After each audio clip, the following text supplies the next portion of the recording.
اور برین کے اندر آئن چینلز ہیں، جس طرح وائرنگ ہوتی ہے اسی طرح برین کے اندر بھی آئن چینلز ہیں، اور ان کے اندر سوڈیم، پوٹاسیم، کیلشیم کی موومنٹ ہوتی ہے، اور اس کو ریگولیٹ کرنے کے لیے میڈیکیشنز کی ضرورت پڑتی ہے۔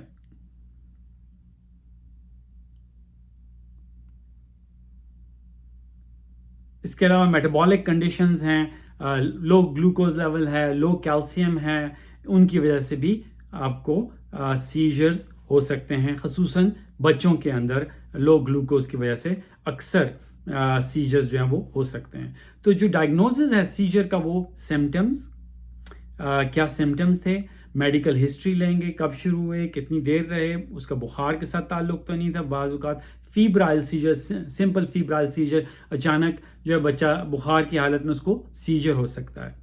6 months to 6 years تک ایج ہے، most of the times less than 5 minutes ہے، اگر 5 منٹ سے زیادہ ہو تو وہ کمپلیکس فیبرائل سیجر ہے، اگر ملٹیپل ٹائمز ہو تو بھی complex, multiple times within 24 hours۔ اور بخار کی وجہ سے اچانک ایکسیسو ایکسائٹیٹری نیورونز ایکٹیویٹ ہو جاتے ہیں، اس کا میکینزم کیا ہے، it's unknown, most of the kids can outgrow, however جو کمپلیکس پارشل سیجر ہیں وہ کبھی کبھی بعد میں ایپیلیپسی کا باعث، یعنی ریکرنٹ سیجرز کا باعث بن سکتے ہیں۔ سو سمٹمز ہو گئے، میڈیکل ہسٹری، ہائپوکسک اسکیمک انسیفلوپیتھی، اس میں مختلف قسم کے انہیریٹڈ سنڈروم ہیں، لینوکس کا اسٹاٹ ہے، ویسٹ سنڈروم ہے، یہ سب کے سب جو ہیں جو مختلف قسم کے سنڈرومز ہیں، جو ملٹیپل بیماریاں ہیں ان سے ریلیٹڈ ہیں، جن کی وجہ سے جو ہے وہ جھٹکے ہو سکتے ہیں۔ اور اس ہسٹری کے علاوہ EEG، الیکٹرو انسیفلوگرام، جو کہ برین کی EKG یا ECG ہے، وہ ایب نارمل ایکٹیویٹی کو ڈیٹیکٹ کرتی ہے۔ اس کے علاوہ جینیٹک ٹیسٹ بہت سارے اویلیبل ہیں جو کہ ہیلپ کرتے ہیں سیجرز کو آئیڈینٹیفائی کرنے کے لیے۔ اس کے علاوہ جو اور قسم کی ایپیلیپسیز ہیں وہ مایوکلونک ایپیلیپسی ہے، جوونائل مایوکلونک ایپیلیپسی ہے، بینائن رولینڈک ایپیلیپسی ہے، یہ مختلف قسم کی ایپیلیپسیز ہیں جو مختلف صورتحال میں ہوتی ہیں۔ سو EEG جو ہے ان سب کو ڈفرینشیٹ کرتی ہے، جس طرح EKG سے آپ ہارٹ کے بارے میں معلوم کرتے ہیں، کون سے ریگولر ردم ہے، ریٹ ہے، گاڈ فاربیڈ ہارٹ اٹیک ہے، اسی طرح برین کی الیکٹریکل ایکٹیویٹی برین کے اوپر الیکٹروڈز لگا کے ڈیٹیکٹ کی جاتی ہے، اور وہ ہر قسم کے انڈیویجول سیجرز کو ڈیٹیکٹ کر سکتی ہے۔ جینیٹک ٹیسٹ جو ہیں وہ اویلیبل ہیں جو کہ ہیلپ فل ہوتے ہیں to identify these different types of epilepsies. So جو ٹریٹمنٹس ہیں وہ تقریباً 70% آف ایپیلیپسیز جو ہیں ان کو میڈیکیشن کے ذریعے ٹریٹ کر سکتے ہیں۔ ان دا پاسٹ جو گریکس تھے وہ انہوں نے یا جو ایجپشنز تھے وہ سٹارویشن کرتے تھے لوگوں کو قید میں، اس سے ان کی ایپیلیپسی کی ٹاٹک کنڈیشن میں جا کے ان کی ٹھیک ہو جاتی تھی۔ گریکس برین کے اندر ہول کر کے بلڈ ڈرین کرتے تھے۔ 1860s میں جا کے پتہ چلا کہ برین کے الیکٹریکل ایکٹیویٹی کو کسی طرح کنٹرول کیا جائے تاکہ یہ میڈیکیشنز جو ہیں انہوں نے سوڈیم برومائڈ سب سے پہلے استعمال کی 1900s میں، اور جس کے بعد ایک سلسلہ شروع ہوا ڈائزیپام اور بینزوڈائزیپین کو یوز کر کے سیجرز کو کنٹرول کرنے کا۔ سو جو ٹارگٹ ہیں وہ سوڈیم چینلز کے اوپر وہ بیس کرتی ہیں میڈیکیشنز۔ کچھ گیبا ریسیپٹرز ہیں جو انہیبیٹری نیورو ٹرانسمیٹر، ان کی اوور ایکٹیویٹی کو ہیلپ کرتی ہیں تاکہ برین سے ایب نارمل الیکٹریکل ڈسچارج نہ ہو، اور مختلف قسم کے سیجرز کے لیے مختلف قسم کی میڈیکیشنز بنائی جاتی ہیں۔ ڈائٹ کا جس طرح میں نے کہا کیٹوجینک ڈائٹ جو ہے وہ یوز ہوتی ہے۔ مختلف ایپیلیپسیز کے اندر جو میڈیکیشنز ہیں ان کے اوپر میں علیحدہ جو ہے ویڈیو بناؤں گا، کیونکہ وہ زیادہ ڈیٹیلڈ انالیسز ہوگا، کیونکہ یہ ویڈیو لمبا نہ ہو جائے۔ So medications, ketogenic diet can help, جس میں فیٹ زیادہ ہوتا ہے۔ How does it work, no one knows. اس کے علاوہ ویگل نرو اسٹیمولیٹر، وہ انہیبیٹری نرو ہے، ویگس 10th کرینیل نرو ہے، اس کو جسم کے اندر جس طرح ڈیفیبریلیٹر امپلانٹ کرتے ہیں اس طرح ویگل نرو اسٹیمولیٹر کو بھی امپلانٹ کیا جاتا ہے، تو جس کی وجہ سے سیجر ایکٹیویٹی ریڈیوز ہو جاتی ہے۔